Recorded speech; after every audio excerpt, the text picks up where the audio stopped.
people who couldn't make it tonight and want to watch the recap. So, hi. Hi, everybody. All right, so just to sort of bring us up to speed,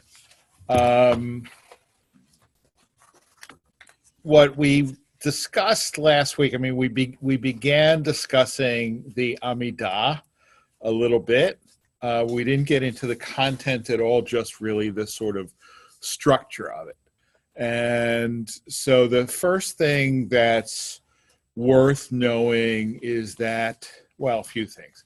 The word Amidah literally means standing, okay? So it's the standing prayer. What I didn't mention 2 weeks ago, but in rabbinic literature, it is also sometimes called ha-tefillah, meaning the prayer. So like the prayer par excellence. And what really defines a service per se is the presence of an Amidah. And that essentially, with one notable exception, the Amidah parallels the sacrifices in the temple, so that an Amidah is said on an occasion that would have required a sacrifice. And so the occasions that require musaf are which is the additional prayer towards the end of the service. The occasions that require musaf are occasions that when the temple stood would have required an additional sacrifice. Just another little tidbit, because I mentioned, all of you come to services, on at least sometimes, that the musaf is tacked on at the end of the service. That's really just for convenience. The musaf does not have to be at the end of the service. I mean, if we wanted to say, you know what, let's have Kiddush now for half an hour and come back and do musaf, we could do that. If we were a synagogue that had mincha on a regular basis and we wanted to stop services in the morning right after we return the Torah scroll to the Ark and said, we'll do musaf right before mincha, you could do that as well. Musaf can be done any time between shacharit and mincha. It doesn't have to be tacked on to the end of the morning service, but it is done that way just for convenience. I mean, I could only imagine what our success rate would be if we said, well, let's have Kiddush after the Torah reading, and then after half an hour we'll come back and we'll do musaf. Maybe we'll try it one day. I'll suggest that at the next ritual committee.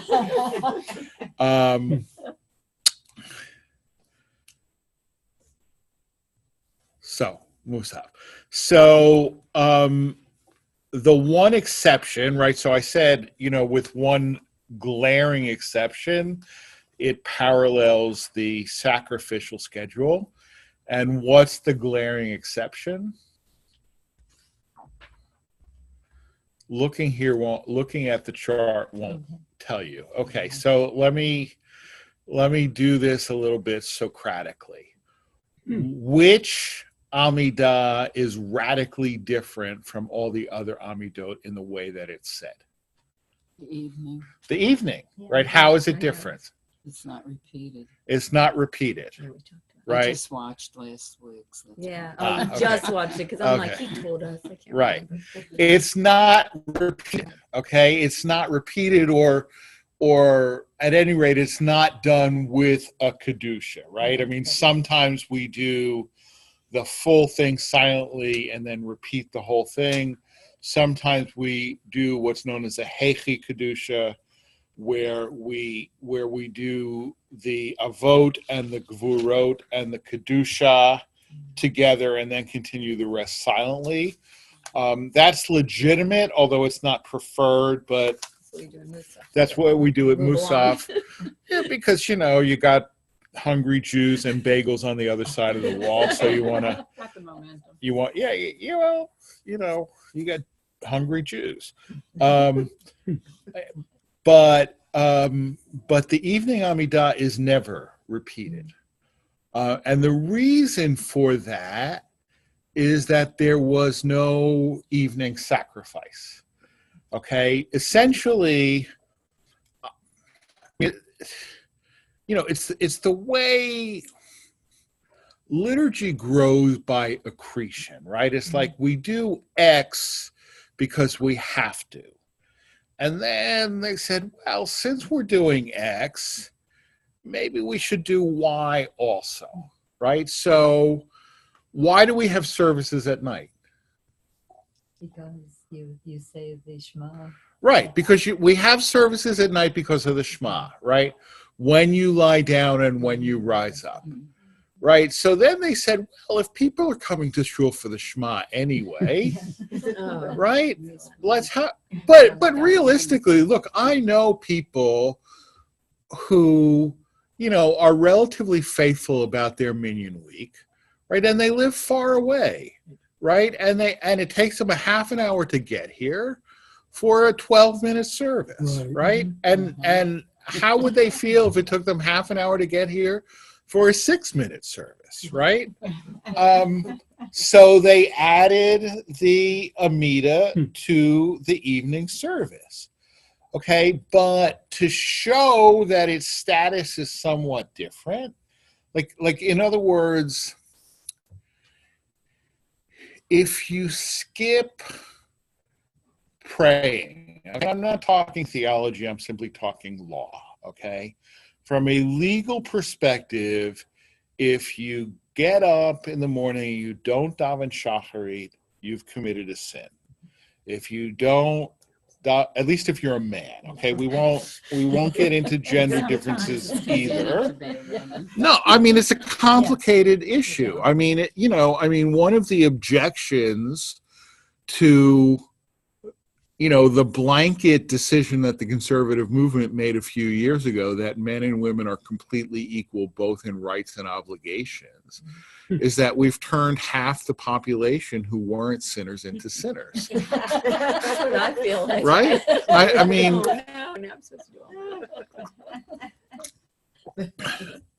Alan and I, we get up tomorrow morning and don't daven. We're sinners, right? 15 years ago, if you got up tomorrow morning and didn't daven, you were in the clear. Now you're sinners too, mazel tov, right? I mean, by extending equality of rights and obligations, right? But if you don't daven Ma'ariv, you are still a sinner, but only on the rabbinic level, not on the biblical level.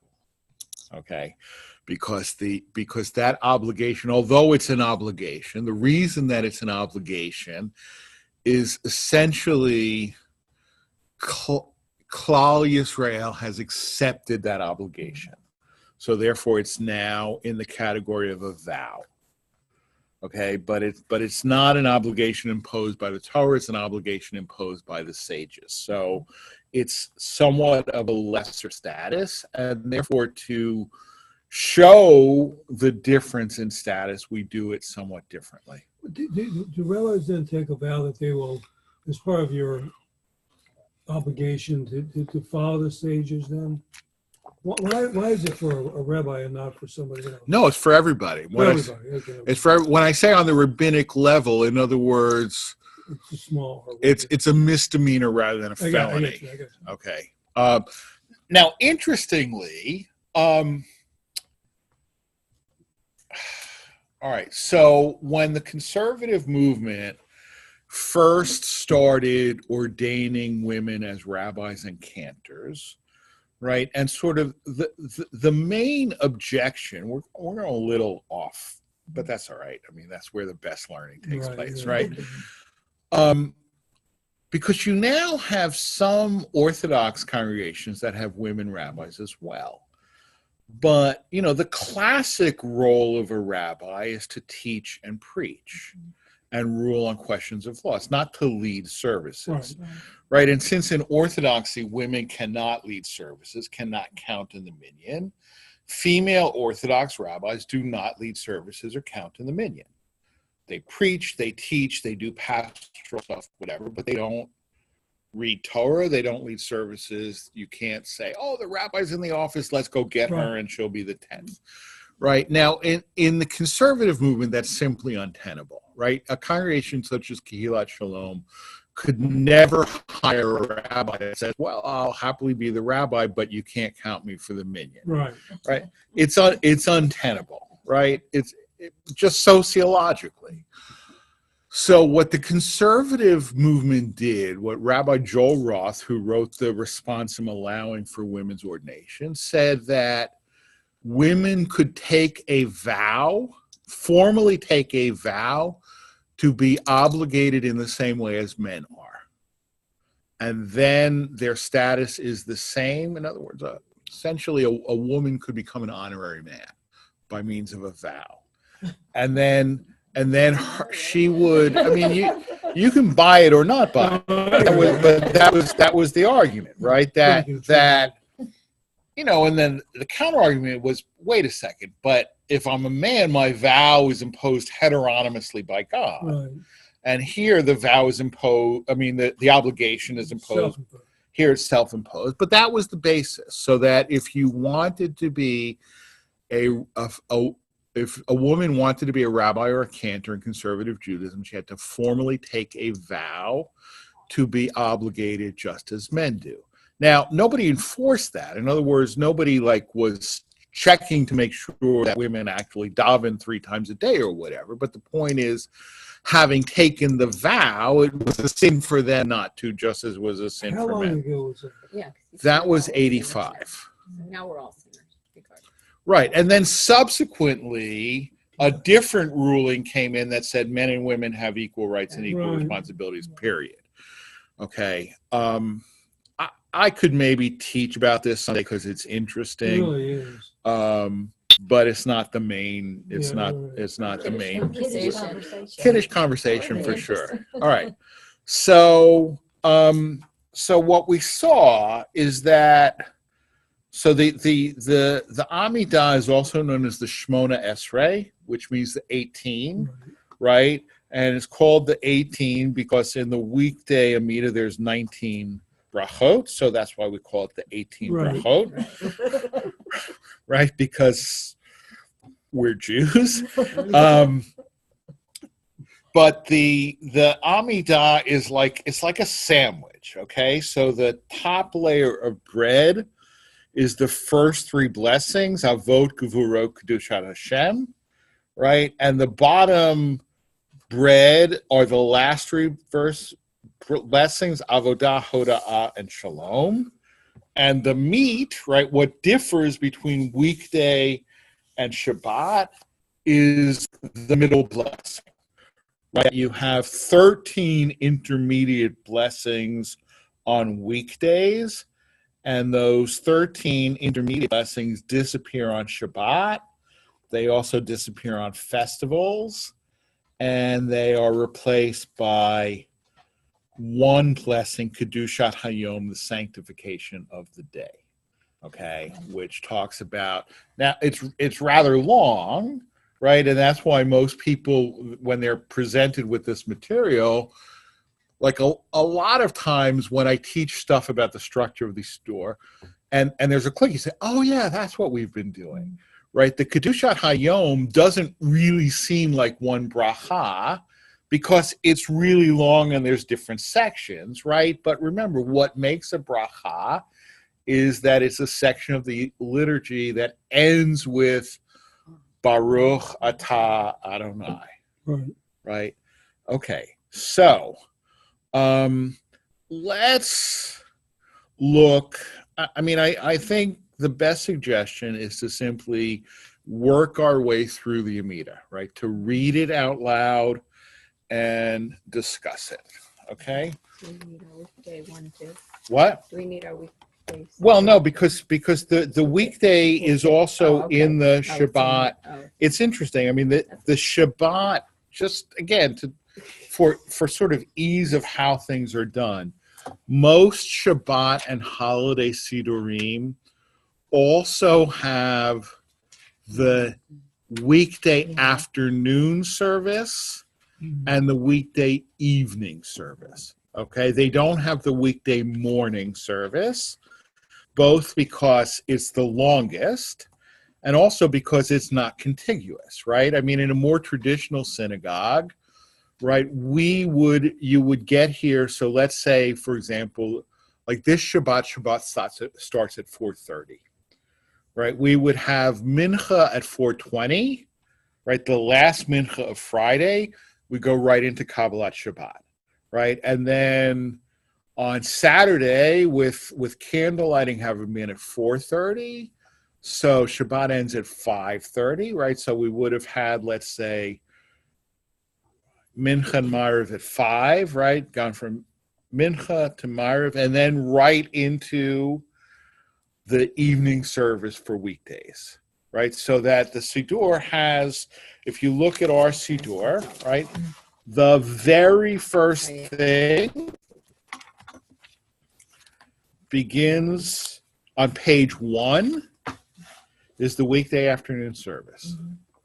Okay, because we would say that before Kabbalat Shabbat, right? If you ever wondered why does Kabbalat Shabbat begin on page 13, okay, Like why right? Starting it? Right. Why does it start on page 13? It's because it's preceded by the afternoon service, right? And then we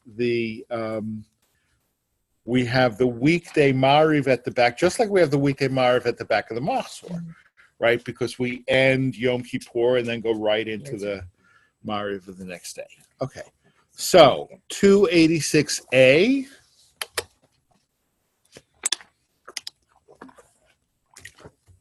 is the beginning of the weekday evening Amidah. Okay, so I think what I'll do is I will read the Hebrew and translate it myself because I don't always trust these English translations. Baruch atah Adonai, blessed are you, Adonai Eloheinu ve'Elohei avotenu, our God and the God of our ancestors, Elohei Avraham, Elohei Yitzchak, ve'Elohei Yaakov, the God of Abraham, the God of Isaac, and the God of Jacob, Ha'el Hagadol Hagibor v'Hanorah, the great God, mighty and awesome, El Elyon, the highest God, Gomer Chasadim Tovim, who bestows or rewards good deeds. Rewards good deeds. And Gomer Chasadim Tovim, you remember the pious deeds of our ancestors. Okay. V'konei Hakol, you are the owner or the creator of everything. V'zocher Chasdei Avot, you remember the righteous deeds of our ancestors, umevi goel livnei v'neihem, and you will bring a redeemer to the children of their children, lema'an shemo bi'ahava, for the sake of your name with love. Okay, makes sense so far, right? Yeah. I mean, I'm translating as they go along, so it could be a little stilted. Melech ozer umoshia umagen, the king who helps, saves, and protects. Baruch atah Adonai, blessed are you, Lord. Magain Avraham, the shield or the protector of Abraham. Okay, so first question. Remember the first session we said there were 3 types of prayer, right? Praise, petition, and thanksgiving. Which is this? This is praise. Praise, right? It's absolutely praise, right? And so there's a little bit, is there petition? No, it's mostly praise. Okay. What's the overall theme of this prayer?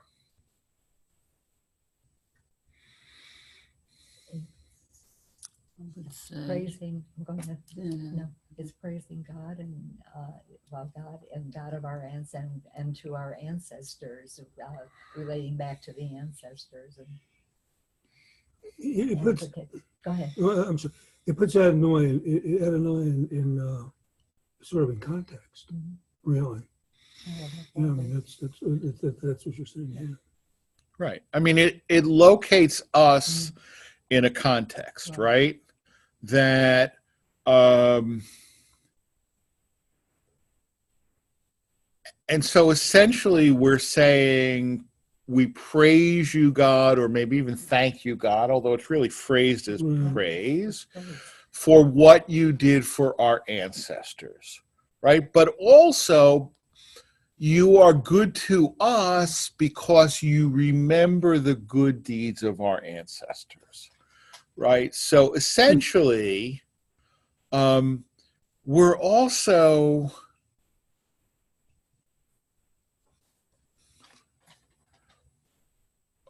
setting ourselves up for saying to God, look, we know we're not so great, right? We know we're not so great, but we have yichus, right? We have, we have good ancestors, and even if we don't really deserve your mercy on our own merits, remember the deeds of our ancestors, right?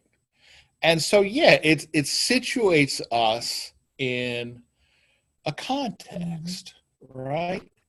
And, I remember I wrote a paper once.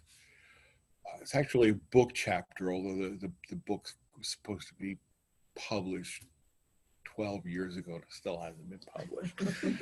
But it's on the problematics of interfaith prayer. Okay, because Christians and Jews pretty much agree, at least officially, that we worship the same God.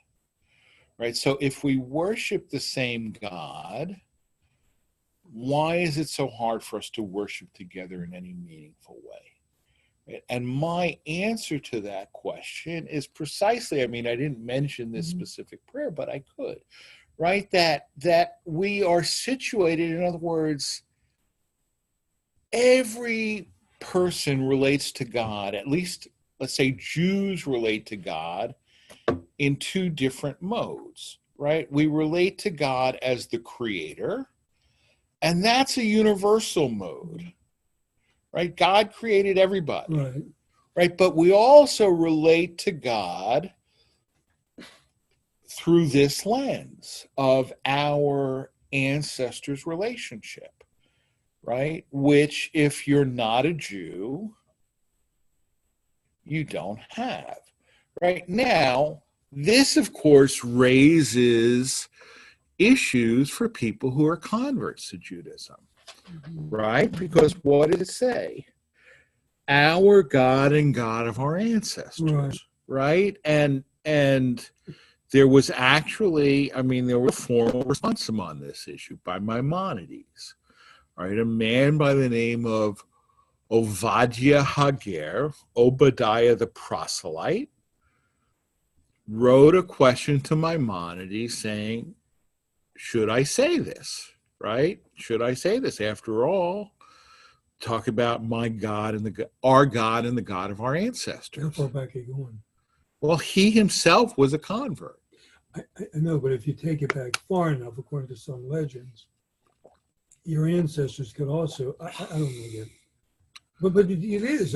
At some point, if your ancestors probably, if you come through the Judeo-Christian system, they very well could have been Hebrews. Probably not, because Probably not. I guess.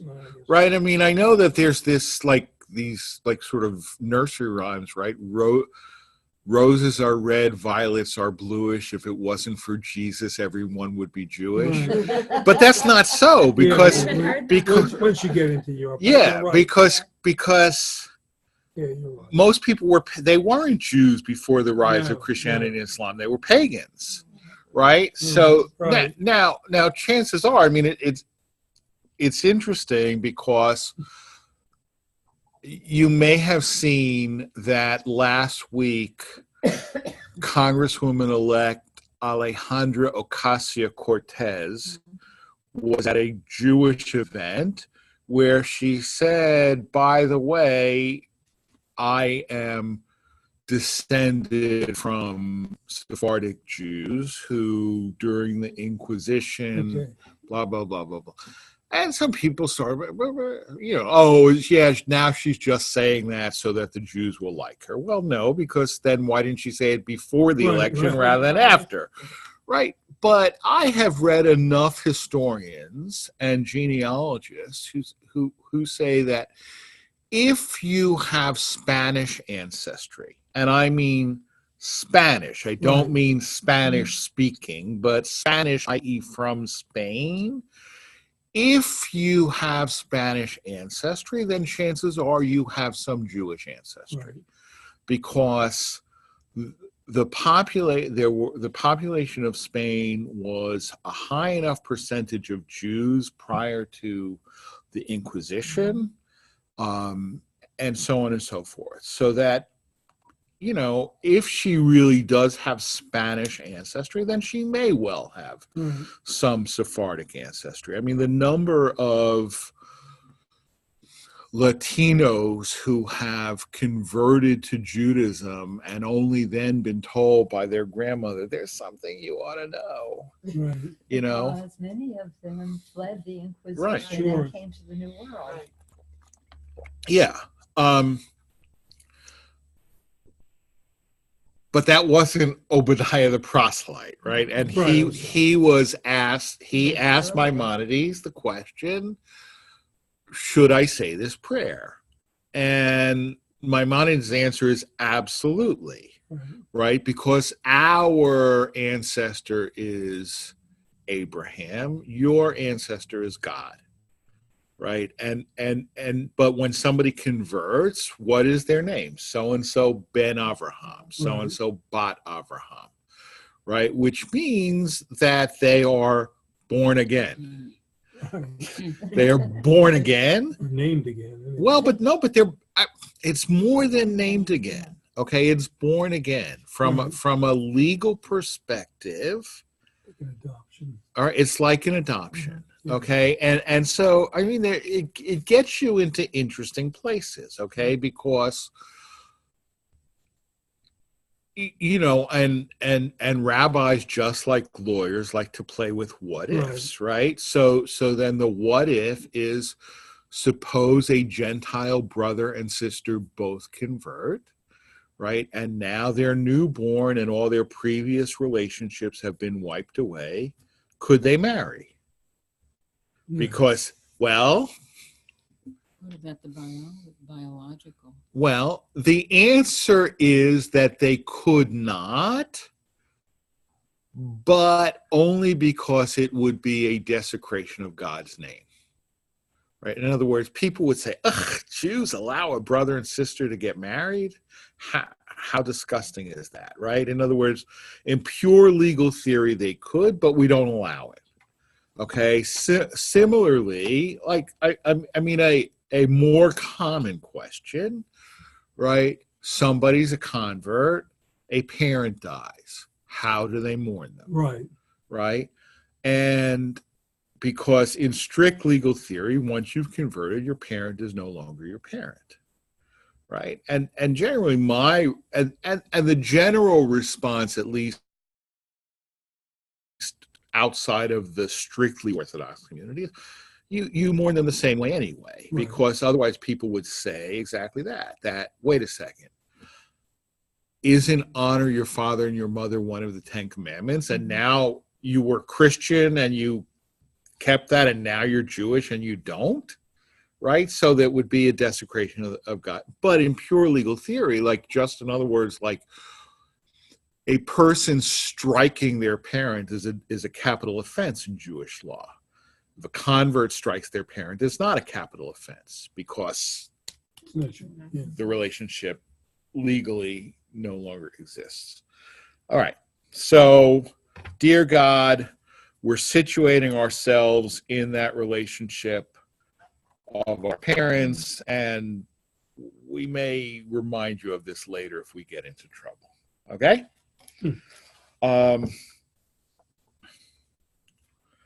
Next blessing. Gevurot, praise of God's power. Ata gibor leolam Adonai, you are mighty eternally, Adonai. Mechaye metim ata rav lehoshia. You give life to the dead, great is your saving power. Okay, mechaye metim ata. Right now, in the context of debate and discussion over the prayer book, right? How many of you have been to Reform services at some point in your life, right? They don't say Mechaye Metim.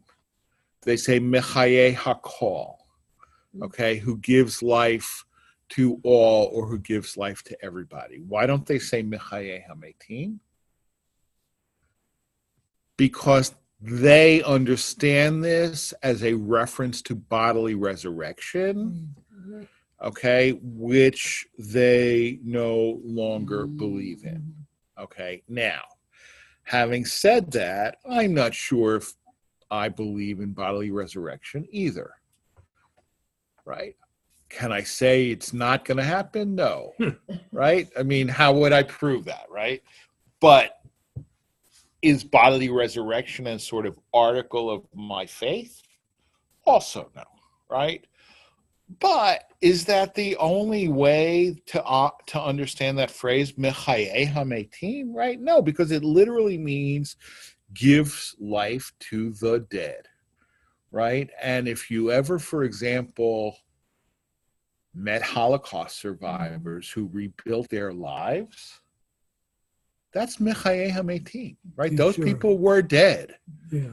right? And they rebuilt their lives, right? To me, every spring, and I really first thought of this in the context of spring, right? Because we look around and most of nature right now is dead. Yeah.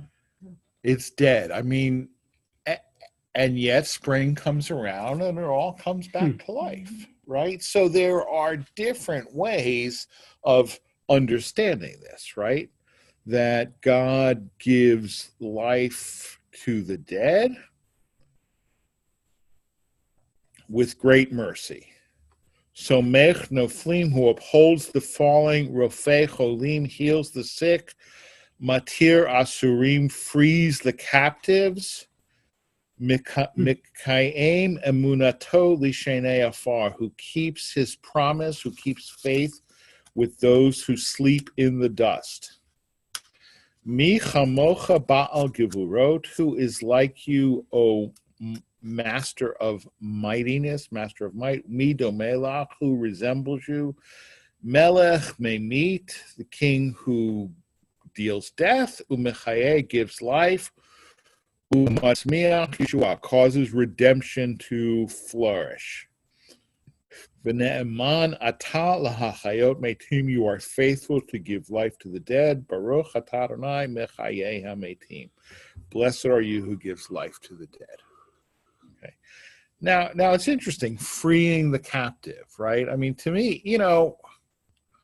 I don't know. I mean, Judaism is radical. It really is. It really is. I mean, it is all about liberating people from slavery and captivity. I mean, that's sort of basic to the biblical story, right? So this is praise of God's power. Okay. Any questions or comments about this? Okay. And then we move on to Kedushat Hashem, the holiness of God's name. Atah kadosh v'shimcha kadosh, you are holy and your name is holy. Ukadoshim b'chol yom yahalu chasela, and holy beings praise you every day. All right, holy being. Now, holy are those who praise you each day. Yeah. I mean, I guess this is a legitimate way of translating. It's interesting. I mean, the way I translate it literally, holy beings praise you every day. I mean, I think that's probably a reference to angels, right? Because they're, according to biblical and rabbinic angelology, right? There are angel. I mean, there are different types of angels, right? But there are certain angels whose whole purpose for existence is to praise God, right? But by translating it, holy are those who praise you each day. I kind of like that, right? It means that our prayer makes us holy, right? Which is nice, okay? Baruch atah Adonai ha'el hakadosh, praised are you, Adonai, holy God. All right. So these three are said, and really word for word, identically, in every Amidah, right? Every Amidah, morning, afternoon, evening, Musaf, weekday, Shabbat, Rosh Chodesh, Pesach, Shavuot, Sukkot, Rosh Hashanah, Yom Kippur, it's all identical, right? Okay. I won't go into the Kedusha, okay, because that is, first of all, because we're looking at the evening, so it's not in here. Why is it not in here? Because we don't repeat the Amidah. Right, we don't repeat the Amidah, and the Kedusha is part of the repetition, right?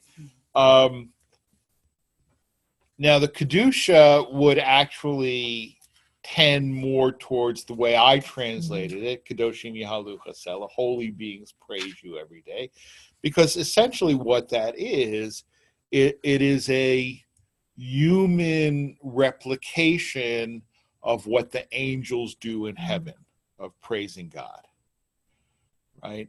And that's from, I mean, those quotes are from Ezekiel and Isaiah in both cases, where they had visions of God sitting on the heavenly throne and angels praising God's name. All right. So what I want to do now is skip to the last three, and then we'll look at the middle. Yeah. Yes, of course. I was just looking at this where it says, holy are you, holy is your name, holy are those who praise you. So even though you're not saying the Kedusha, you're still saying holy 3 times there. Right. I don't know if there's a correlation. I mean, is it on purpose that they have it instead of Kadosh, Kadosh, Kadosh? It's separated by words, but it's still said 3 times. Well, it's actually 4 times. 4 times. Yeah. Right. Hakadosh v'shim hakadosh, ukadoshim b'chol yom. Well, Oh, true. right. The word kadosh actually is 3 times. Yeah, you're right. Chances are, I mean, I'm not, I'm just a simple country rabbi. I mean, I'm not. No, but seriously, I mean, there are scholars who specialize in the study of liturgy, right? I mean, you can get a PhD in liturgy. You can teach liturgy. I mean, I have a classmate who that's exactly what she did. Her PhD is in liturgy, and I'm sure she could tell you, not only who wrote each level of each prayer, but whether they originally wrote it on parchment or papyrus, with a stylus or a quill pen. I don't know. I mean, I would say that, yeah. I mean, this is. I mean, I just saw the correlation. Yeah, no. It's a very good pickup. I mean, and I would say that the whole way that this is done is very much finely crafted. I mean, very finely crafted, and it is full of both quotes and allusions to biblical literature, right? So if the angels are saying kadosh, kadosh, kadosh, and the word kadosh appears 3 times, because the word kadosh per se is 3 times in that paragraph, chances are that's on purpose. I mean, it almost has to be.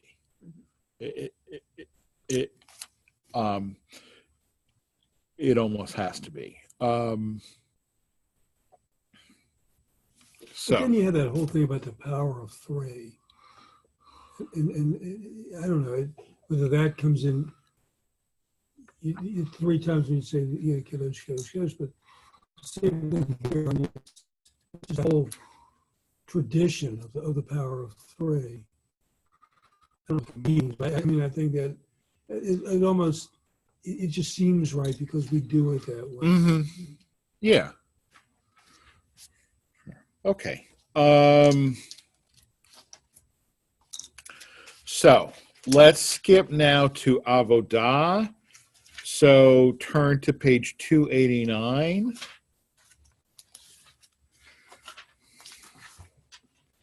And, I wish that this Siddur had like rubrics that it told you which blessing you were on. Some of them do. This one doesn't. They would name each of these. Yeah. The Koran Sid does a beautiful Right. job with that. Koran does it. So- I'm sure Art Scroll Yeah. probably does it as well. I would bet that the new conservative Siddur does it, because the main reason that Lev Shalem came out, the new conservative Siddur, was because, conservative Jews use Art Scroll or Koran, even though the theology of it is rather, It's Orthodox, right? well, it's more than just Orthodox. I mean, Koran is Orthodox. Art Scroll is fundamentalist Orthodox. Okay. I mean, if you want to pray with Koran, that's fine. I don't have a The only problem reason with I it. got familiar with it is because the show that my sister's family, which is conservative, switched to Koran. Right. So that's how I got familiar Right. with that one. And but why do people use Art Scroll? Because it has better explanations. It does. It has better explanations, both in terms of the choreography, when you sit, when you stand, when you bow, when you take steps forward, when you take steps back, it does it better. And so people use it. And so I think one of the goals of Lev Shalem was to wean conservative Jews away from that, right? Which, it's an argument why competition is good, because it causes you to up your own game a little bit. But at any rate, so the Avodah blessing begins the 3rd paragraph on 289. Can I ask you a question? Yes, please. Going back to the Atah Kadosh, I know it says, "Holy are those who praise you each day," but why is your conclusion that that's reference to angels? Because I'm not looking at the English, I'm looking at the Hebrew. Oh. Okay, and but that's fine. So let's go back to that. Okay, 1, 2, 3. The 5th word. Okay, right. So let's go back through the whole thing. Atah Kadosh, you are holy. V'shimcha Kadosh, and your name is holy, right? I mean, most of us know enough Hebrew that's right. Ukadoshim b'chol yom yahalalu chasela. Kadoshim, holy ones, holy beings, b'chol yom, every day, yehalelucha, will praise you or do praise you. Holy beings praise you. What are holy beings? Angels, right? I mean, yeah, you could say, well, human beings are holy too, and it's a nice sort of homily, but I don't think that that's, so I think that translation, although it's nice, but remember, don't get bogged down on what the English translation says and use that as an argument about what the prayer really means. Because what the prayer really, if you can say really, but the sort of the authoritative text is the Hebrew, not the English translation, right? And so Kedoshim is holy beings, right? So does that mean they're male? Or that?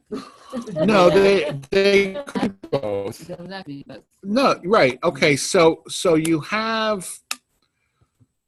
I'm surprised nobody. I shouldn't even say it. I'm surprised nobody asked me about Sarah, Rebecca, Rachel, and Leah. Right? I mean, we just say. Right. Right, right. Never in my favorites. Right. It's like, hey, where are the ladies? I Came came up with the lady. It did cross my mind. Okay. I shouldn't have opened my mouth. No, no, but- there was a home. Oh, I know. All right, Hebrew is a gendered language, Yes. obviously, right? But for better or for worse, a mixed group takes the male plural. Okay? So, if you were to look at the group sitting around the table, and you would say, "Anachnu lomim," right? Even though there's 5 women and 2 men, right? And if Alan walked out the door, it would still be Anachnu lomdim, right? A mixed group takes the male plural, all right? It does, but the flip side of that is because a mixed group takes the male plural, if you have the male plural, it does not mean it's a group of only men, or right? So Kedoshim could definitely be male and female angels. But are there male angels? Are there male angels? Certainly there are male angels. 2 are at the table. 2 of us are at the table right now. Nice job. Yeah, I don't know. I mean, again, angels are not like an area where I have a lot of expertise. Are there female angels? I mean, I think that's really the question, right? That's really, and I don't know the answer to that. Whether in biblical and rabbinic thought there are female angels. I'm not aware. I mean, every time that there are angels, right? There are angels in Genesis who come destroy Sodom and Gomorrah, and they are described as male, Yeah. right? There are what? Angels going Right. up and down. Well, it says Olim v'yordim, but that's a masculine plural, but it could be a mixed group. But Why- there's some why- men, for Why sure. would an angel have to have a sex? Oh, good. No, seriously. Just I the mean, language. it's angels aren't going to procreate. Angels They're are not another men. beings. Well, I mean, at the beginning of the book of Genesis, angels did procreate with humans, and God got upset about it, Greek mythology. Mixed right? stuff. We can get off. All right, I would say the following: I don't know that they have gender; they have Right. male appearance. Okay, because very often angels appear to human beings, and human beings take them to be men. Okay, I am not aware of a case where an angel appeared and the human who saw the angel took the angel to be a woman. All right, so now, does it mean, like, you could say that they're not really male, they just take male form. Right. In the same way, I mean, talk about angels, right? I mean, there's a whole problematic. So the 3 angels go to Abraham, and what does Abraham do? He serves them a trefa meal, right? He puts a bowl of curds, he serves them curds and a calf, right? Well, so, and of course the rabbis go nuts, right? Because what? Abraham serving treif meal couldn't possibly happen, right? So your two solutions are A, everybody knows, and this is true, you're allowed to eat dairy before meat, That's but right. not the other way around, right? So like, for example, I had a roommate in rabbinical school who could not eat salad if it did not have ranch dressing, period. So every night that we lived in an apartment, kosher apartment, every night he would have his salad with ranch dressing, right? Take away the utensils, go wash them, and then eat his fleshig meal. Perfectly fine. I mean, unusual, but perfectly fine, right? So either that's what he did, right? He served them dairy, cleared the table, and brought out the fleshigs, or because here's the other problem: angels don't really eat. Yeah, so So if angels don't, kosher. if angels don't really eat, why are the angels eating? Okay, and the angels are eating because you should be polite, right, and not insult your host. So they don't say, "Oh, we're Abraham, we're angels, we don't eat," right? So Abraham wants to be polite and feed them, so they are polite and eat. But Abraham, knowing that they're angels, Doesn't care knowing what he that they're not serves them. really eating anyway, so he could serve him great, Oh my gosh. Sounds like a good midrash. right? So I don't really remember this, but so the kosher laws weren't kind of put out there like after they left Egypt. Well, they were, So Abraham came before. right? So why would he be expected to follow those laws? All right, because the patriarchs observed all the laws of the Torah, even though the Torah had not been given yet.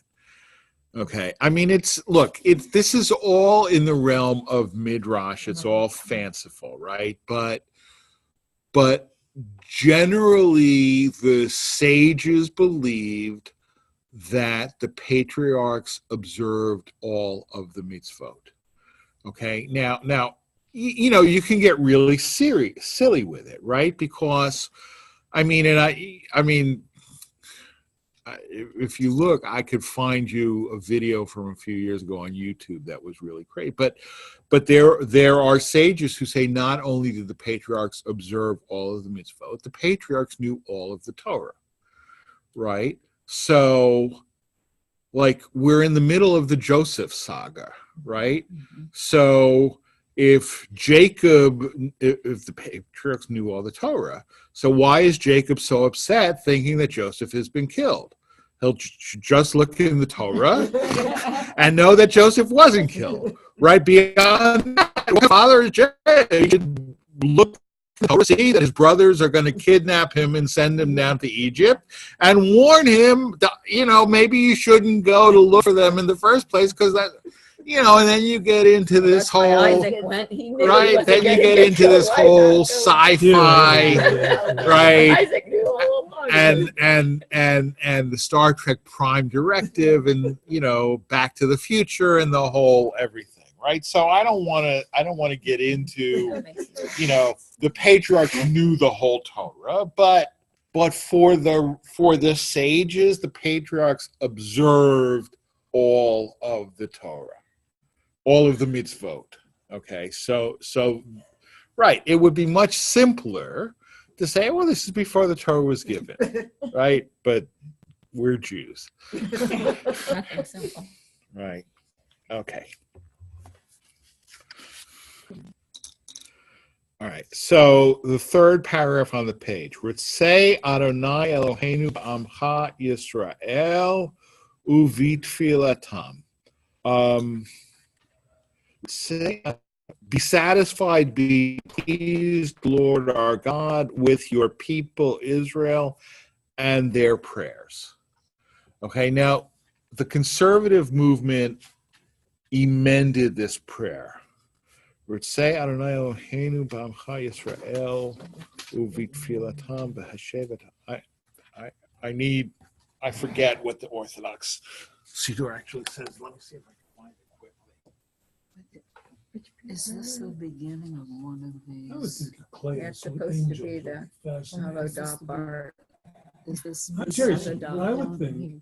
Hollow that, dot. that you know, Oh, a lecture. Amidah. You know that I would think a lecture series on Oh, angels would be absolutely fascinating. There's another. We're giving you Jewish a. perspective. Yeah. We're Yeah. giving you Because a or other perspectives. Any perspective, yeah. Jewish conversation.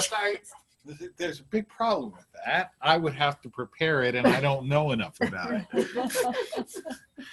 Yeah, read Lincoln. But yeah, but and I'm not going. Don't. I mean, I have to go home with this angel, but Right. I mean, that's a fascinating. The whole concept, the concept that an omnipotent, omniscient being, for want of a better term, would need to have these lesser beings praise him all the time, praise him or her Right. all the time is basically absurd. Right. So what they would really have to be is something that would assist humanity. And I'm going to stop, but Right. it's just that's fascinating. You want to teach that course? Or? I'd like to Sounds like a study it. It's lawyer. just fascinating. Well, Trying to I figure out could how it all conceivably maybe do a one-off. Yeah. Again, I don't really know enough about it, but I could probably, learn who enough would? about it to Yeah. do a one-off. I don't know. I mean, I don't know. I mean, because I don't know what other folks know, and I'm not on currently with who's teaching Judaic studies Right. at the various universities. I mean, chances are, between GW, Georgetown, American, Maryland. UMD, that somebody in Jewish studies Right. has done enough work in the field of angelology but I don't. I mean, I think it's I'm better almost to in- have your own concept of it. Right. I'm almost embarrassed to say that I'm not. nothing I to say. don't even know who's teaching anymore or what they're teaching, but I don't. I was just wondering on the same topic, if maybe the reason they're always portrayed as men is like in Judaism, like as you go up the scale for a position that's holier, like the high priest and whatever, they're always men. So the higher you get in your connection to God. Well, right there's no. It was a male. Yeah, everything was dominated male. Right, of whole course. thing. That's exactly what- Of That's course. exactly what It was It's a not male- dominated It was a culture. male-dominated culture. I mean, having said that, you do have a couple of women in the prophetic books who served as generals, right? Devorah. So there, and there's no reason to doubt that that's historically accurate, because why would they make that up, right? But yeah, no, it's a male-dominated. All right, so I'm going to respond to that, and then we'll wind up, okay? Because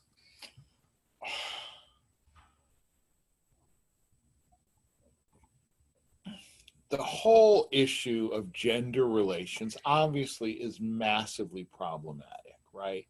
Because it was a male-dominated society predominantly by men, right? And that's why, I mean, and even if you look at contemporary issues, right, inclusion always becomes problematic because the ones deciding whether group X can be included or not are by definition not part of their group, right? So who debated whether women could be ordained? A committee of 25 men, right? And then who debated whether gays and lesbians could be included? A committee of 25 nominally at least straight people, right? So that, there's a definite male bias within the tradition, right? Which we are more sensitive to and more trying to undo or mitigate, right? I mean, the problem look, And where the rubber hits the road on that question is precisely in conservative Judaism. All right. In Orthodoxy, essentially, look, I mean, if you're right-wing Orthodox, say, God created this, therefore it's just. If you have a problem with it, you're the problem, not the tradition, right? A more liberal Orthodox would say, no, this is really a problem, but what can we do, right?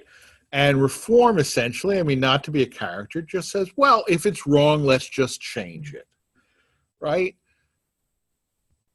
In conservative Judaism, at least, on the elite level, we can't simply just say, if it's wrong, let's just change it, right? Because we're wedded to a certain process, right? So, I mean, this is a real debate, right? Because from my perspective, right, the Judaism I inhabit is the Judaism that I inherited. Aware of the fact that the Judaism that I inherited has a pronounced male bias, right? Now, some people would say, no, what you need to do is sort of imagine what would Judaism look like in 2018 had women been included equally from the very beginning, right? And it would look radically different, obviously. Right? It would look radically different, obviously. Is that something that we can do and still call it Judaism?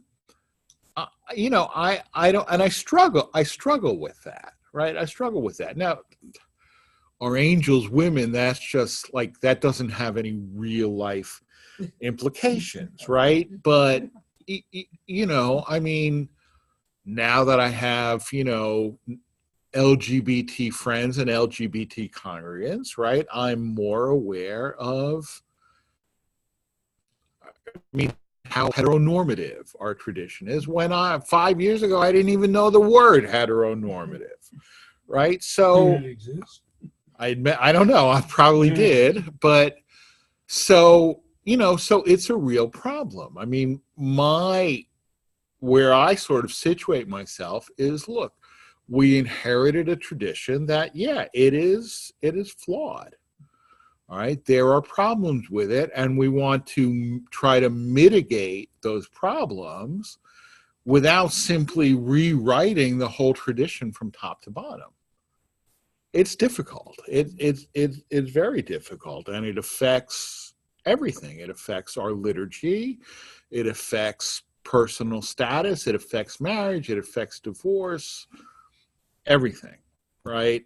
So for sure, it's a great question. We're all about, we try not to say king and he and all that when you read. Now they're coming out with Siddurs without it. I know you correct sometimes. I've been in services where they make sure they've corrected everyone.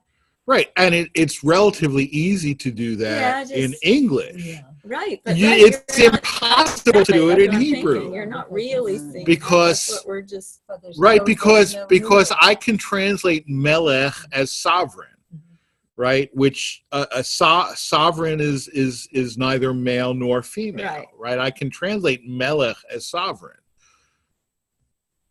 and in English it becomes neutral. In Hebrew, it's not neutral. In Hebrew, it's masculine, right?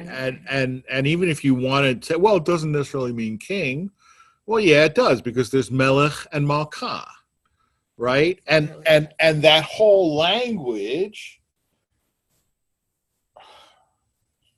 complicated stuff, right? I mean, because from the perspective of Orthodox halakha, okay, women are not allowed to have any position of authority. Okay, why? Because it says in the Torah, Som tasim alecha melech. You shall surely set above yourselves a melech. All right, and then the rabbinic gloss is melech velo malkah. Right? King, you shall appoint a king. King, not a queen. right? Which is, you know, one of the orthodox arguments why a woman can't, I mean, this is crazy, right? Because so a woman can't have any position of authority, so therefore a woman can't be a rabbi, as if a rabbi is a position of authority, right? Maybe it once was, it No, but isn't it's not- anymore. It's supposed to be teacher, like you said. We're not supposed to look Right. up like you're up here. Um, It's supposed to be more of the But teacher. they that don't even brings call us women students. rabbi. Don't they have a special word? Well, I mean, so, all right, so Yeshivat Maharat, Yeah, which, Maha. all right, their position right now is a woman who is graduating can take the title of her choice. All right. Some of them take the title Maharat, which is an abbreviation for Manhiga Hilchatit Ruchanit Vitoranit, a spiritual, halachic, and Torah leader. Or they can take the title Rabbah, which is the female of rabbi, because rabbi is also gendered. Or they can take the title rabbi, whatever they want. And that's the way that they solve it. All right. So 2 weeks from now is Christmas. Yom Tov Sheni of Christmas, so we won't Yeah. meet. So and I don't know my calendar beyond that. I'll let you know when we're meeting again. But thank you very much. Thank you. Thank you. Thanks. Yeah.